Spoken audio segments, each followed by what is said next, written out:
And what Salvador Dali did was he juxtaposed the subconscious with the dream state.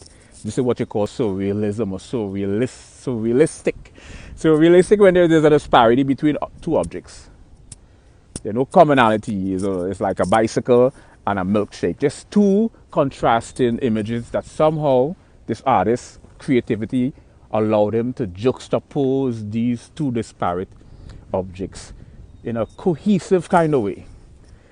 It's cohesive juxtaposition. That's why I find surrealism to be a whole different, fascinating phenomenon in art, because it's a lot of juxtaposition. You see that juxtaposition pervasive in comedy.